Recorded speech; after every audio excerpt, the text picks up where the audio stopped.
If you grew up in PE, you'll remember this.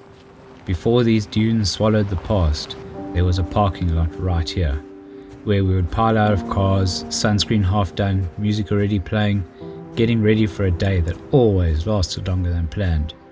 Beneath the sand is the old Lifesavers Club, the spot for parties, bras, and those late night stories that never quite got finished.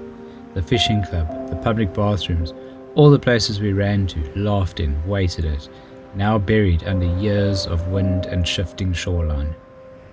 And that walk from the beach, over the dune, to the ablutions, it felt like its own adventure.